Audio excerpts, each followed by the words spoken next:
Grabe guys, na-shock talaga ako dito kasi hindi mo akalain na ganito kaganda yung interior at sobrang galing ng pagkaka-maximize ng layout nito. And for me, isa to sa pinaka-the best townhouse under 20 million dito sa San Juan City. My name is Angelo from Townhouse Central and welcome sa ating house tour number 98. Tara, samahan niyo ako. Okay, so meron tayo ditong 4 na units. Sold na yung dulo dun sa kaliwa. And ito, available pa tong 3 na to. Ito yung model unit natin and ito yung titingnan natin. Okay, so meron tayo ditong 2-way street. Kasyang-kasya. Ayan, may nabadaan. Okay, so flood free rin tong area natin. Maliban pa dun sa naka-elevate yung garahe natin dyan. Okay, so tara. Meron tayo ditong automatic gate. Included yan dito sa ating model unit. May electric fence tayo for added security. May fire escape tayo dito sa kaliwa. And ayan, paangat tong garahe natin. Meron tayo ditong 2-car garage side by side dyan. Kasya dyan. Isang SUV and isang sedan. Kasya dito. Pero yung middle unit natin medyo mas maluwag ng konti. So meron tayong extra storage space dito sa ilalim ng ating staircase.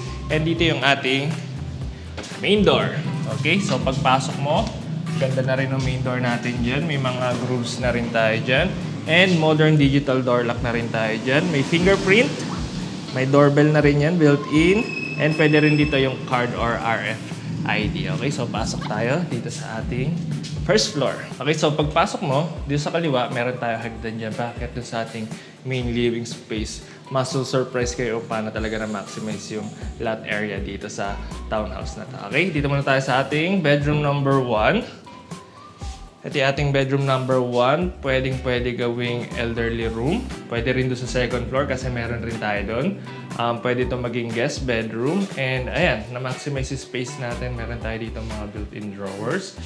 And ito, may cabinets tayo dyan. And dito, sa likod ng ating headboard, pwede mo pa yung iangat, magiging storage space pa yung likod nito. Okay, so meron rin tayo ditong sliding window. And nagandahan ako dito, pati yung sa cortina natin, nag-adjust yung ceiling natin dyan. So, mas maganda tignan yan. Dito yung inyong magiging entertainment wall. Andito yung ating mga provision for cables and mga outlets. Sabay, meron tayo ditong provision for window type na AC unit. Okay, kung maglalagay ka pa dito ng table, pwede pa dito sa side na to. Meron tayo dito ang wood-like tile finish design. Okay, ito na sa ating bedroom number 1. Isa pa sa nagandaan ako dito. Tara! Sa likod nung pintuan natin, ayan, naglagay pa sila dito ng interior. Meron tayo ditong tile cladding sa side na to. Andito na rin yung ating panel board sa side na to. Sabi yung digital door lock natin dito, may camera yan. Ayan, nakikita yung tao dun, yung kumakatok galing sa labas natin. And hindi ko pala nasabi dito, sa tabi ng bedroom natin, meron tayong toilet and bath. May floating vanity cabinet tayo dyan. Ayan, maliit na sink, undermount yan. May LED vanity mirror. And ang ganda nung walls natin dito. Nagmukha siyang parang two-tone. Kala nyo may liwanag dito sa baba, pero yung tiles lang natin yan. Mas naging light tong kulay ng tiles natin dito. So, nagkaroon ng effect na parang mas maliwalas tong bottom part natin dito. Okay? Yung shower set natin is very modern na rin. Dipindot. Ayan. Parang piano keys yung pindutan niya dyan. Pati yung timpla ng ating heater dyan masakali. Dito yung provision for our heater. May exhaust fan tayo dyan. And naglagay rin sila ng pin light dito sa ibabaw ng shower natin. So nagkaroon ng ganong effect since stainless steel itong ibabaw natin dyan. Okay? So ito lang para sa ating first floor. Akit na tayo sa ating second floor. Andun yung ating main living space. Na-maximize talaga yung space doon. Tara guys!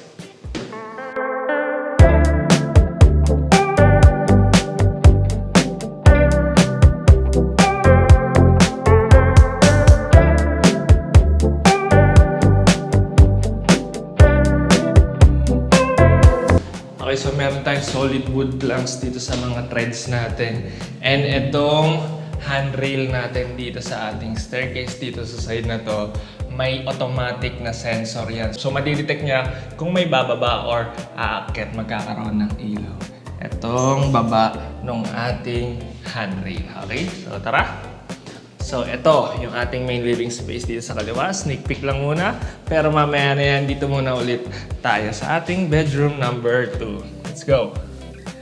Ito yung bedroom number 2 natin. So, nag-iba yung style or yung design ng built-in wardrobe natin. Dito, instead na drawer lang, naging built-in wardrobe na rin yan. Sliding yan.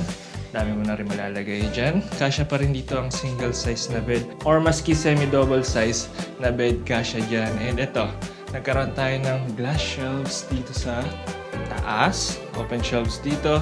And again, yung likod na itong headboard natin, pwede pang mabuksan yan kung sakali para malagyan ng additional na mga gamit pa. So, hindi makalat dito sa bedrooms natin. Sa side naman na to, meron tayong sliding window which opens up dun sa ating airwell red. Medyo madilim lang since color gray yung kinulay nila dyan. Yan na rin kasi yung pinaka-firewall natin dyan. Okay? So, dito yung ating media wall ko sakali. Naglagay sila dito ng wallpaper na fabric. Ayan, dito sa side na to. May provision ka rin for a window type AC unit dito. Sabay ito, may wall-mounted na shelf ka dyan para sa inyong TV rack. Okay, may mga pin lights na rin tayo. May directional lighting. Sabay yung flooring natin dito is merong wood-like tile finish. Okay, ito yung pinto natin. Okay, napakaganda. And then dito, yung ating toilet and bath number 2. Ito naman is accessible ng mga tao dun sa living area natin and dun sa ating dining area. Pati itong bedroom number 2 natin. Same design dun sa baba. Meron tayo ditong built-in sink with floating vanity cabinet design. Meron tayong LED vanity mirror. Ito yung walls natin, medyo mas naging glossy finish na siya. And may cove lighting tayo dito sa gilid, may pin lights, and may ventilation dito aside pa dito sa exhaust fan natin dito. Ang kulang na lang dito is yung ating shower and closure kung sakali. Okay? Sabay very modern na rin yung drain natin dito sa ating toilet. Okay? Sabay ito, may wall niche tayo sa side na ito. Okay, now punta tayo sa ating living area and dito sa ating dining area. Ang ganda dito, yung walls natin dito may pagka-stucco finish and may pailaw tayo dito sa side na to. Ganda nung naging effect niya dito sa ating walls dyan. Mga pin lights tayo dyan, directional dyan. Pwede mo itutok dito sa pader kung sakaling maglalagay kayo ng painting dyan. And tara, dito. May stone tile cladding rin tayo dito sa side na to. Ito yung ating dining area and yung kitchen natin. Meron ka ditong 4-seater na dining table set. Pero I think maski 6-seater na dining table set, hindi ka magkakaproblema dito dahil malawak or malapad pa rin tong dining area natin dito. Meron tayo ditong L-shape layout kitchen. Ito yung ating countertop. Nag-extend yan hanggang dito. Nag-act na rin yan as your backsplash. Meron tayong mga under cabinet lighting dyan, palibot dyan. Meron na rin included na gas range and range hood. Dami na rin nating cabinet space dyan dito sa taas. Okay. And dito sa baba yung mga base cabinets natin is merong natural wood finish design dyan. And puro soft close na rin yan lahat. Ayan. So, ang dami nating cupboard space dyan, pati mga cabinet space. Meron tayo single sink dito na undermount and meron na rin farmhouse kitchen faucet dyan. Okay, so matutuwa rin kayo dito kasi meron tayong dalawang outlet dito sa corner na to.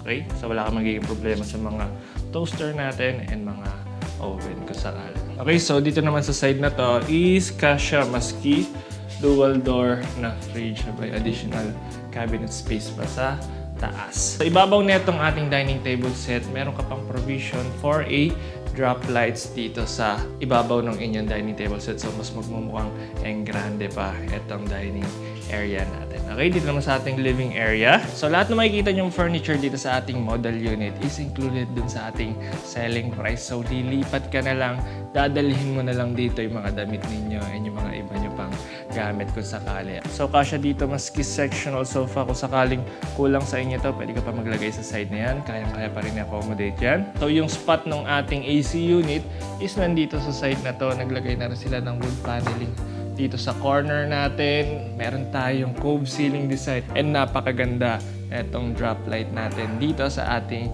living area. Okay? So, nagkaroon rin ng effect and parang nagkaroon pa ng additional na pailaw dito sa dulo natin, palibot dyan. Mga pin lights natin dyan maliliit and ang ganda ng kulay niya, yung temperature niya. So, mas nagmukhang cozy talaga itong main living space natin. Okay? Wala tayong balcony dito pero meron tayong malaking sliding window dito sa side na to. Okay? Overlooking to dun sa kalsada natin dun sa harap. Okay? Tara! Ito naman yung ating media wall. Meron na ring wood paneling and floating na TV rack with drawers and mga shelves na rin dyan. Okay? Ito yung ating provision para sa ating mga cables and mga outlets. Okay? So, yun lang dito sa ating second floor. Napakaganda ng master bedroom natin doon sa third floor. So, kung hindi ka pa nakasubscribe dito sa ating YouTube channel, kindly hit the like button and the subscribe button. Pero kung sa Facebook ka nanonood, click the like button and the follow button para at least updated kayo kung meron kami mga bagong house tour videos. Okay, so tara! Akit na tayo dito sa ating third floor. Ayan, automatic. Packet dito sa ating third floor, sasalubungin ka na itong drop lights natin dito sa staircase natin. And automatic pa rin yung ilaw dito sa ilalim ng handrails natin dyan. Okay. Silipin muna natin itong master bedroom. Pasilip ko lang muna. Ayan, yung master bedroom natin. May walk-in closet. Pero mamaya na yan. Okay, dito muna tayo sa ating bedroom number 3. Let's go. Okay, so ito yung ating bedroom number 3. Iba na naman yung design natin dito. Okay, dito yung headboard natin and naglagay sila ng wood paneling dito sa paligid ng kama natin and dito sa ibabaw is merong LED strips. Okay, naglagay na rin sila dito ng fabric na wallpaper and dito yung inyong magiging media wall sa side na to. Okay, I think nabubuksan to. Ay hindi, drawer lang pala to. Ayan, okay. Dito naman sa side na to, meron tayong sliding window which opens up sa ating air well. Yung provision natin para sa ating window type AC unit is nandito lang, na medyo nasa baba. Okay? Sabay dito, isang buong built-in wardrobe na rin yung floor to ceiling na tayo dyan. Okay. Dami natin pin lights dyan, may directional lighting. And maski hindi ka na maglagay ng isa pang ceiling lamp, okay na yung liwanag dito sa bedroom na to. Okay? Pwede ka pa maglagay dito ng table kung sakali dito sa side na to. Ayan, pwede yan dyan. Okay, so tara. Wala siyang sariling CR. Lahat ng bedrooms natin sa likod is nasa labas yung CR kasi nga medyo limited lang yung lot area natin. Okay? Same design dun sa baba. Nag-iba lang yung tiles natin dyan. Dito may texture siya. Sabay dito. Ayan, mas glossy na yung finish natin dyan. Kulang na lang ulit dito is yung ating shower and closure. May pagka-high ceiling itong third floor natin compared dun sa second floor and first floor natin ay mas mataas. May cove ceiling design pa rin tayo dito sa gilid. May dalawang pin lights, may exhaust fan. Aside pa dito sa ating ventilation, sabay may wall niche tayo dito. Okay? Sabay may LED vanity mirror pa rin dito. And sink. Medyo maliit lang yung sink dito pero I think magagawa niya pa rin yung trabaho niya dyan. Okay? Now, dito naman. Again, tunay. Okay? Meron kasi ngayon mga lumalabas yung medyo trending na parang plastic. Pero ito, tunay na stone tile cladding yung nilagay nila dyan. Okay? So, tara! Ito yung ating master bedroom. Okay? Tingnan nga natin. Ayan, dito yung inyong magiging media wall. Ito yung ating master bedroom. Kasya ang king size bed. May wood paneling tayo dito sa likod. May ilaw na rin tayo dito sa headboard natin. And included rin itong ganda na itong lamp natin dito. Nag-act na siya as lamp. And may parang directional lights na rin siya na pwede mo itutok dito sa bedside table lamp natin dyan. Ang galing, di ba? May directional light tayo dito. Ang ganda rin, nagagay sila ng painting dyan. Nagkaroon ka pa ng konting effect dito sa likod. May ilaw pa rin dyan. Dito yung provision for your window type AC unit. May false ceiling design. Yung naging kinalabasan ng ceiling natin dyan. And floor to ceiling na, hindi pala, muntikan lang. Okay? Meron tayo ditong balcony na meron napakalaking sliding door. Di na ako apa kasi kakaulan lang so medyo basa pa. Ayaw ko na magputik dito. Pero ayan, malapad yung balcony natin. Mula doon sa side na yan hanggang dito. And ang ganda na rin ng view mo dito sa master bedroom ninyo. Medyo unobstructed na rin yung lakit dito sa side na yan. Okay? Tara! Tara ko na ulit.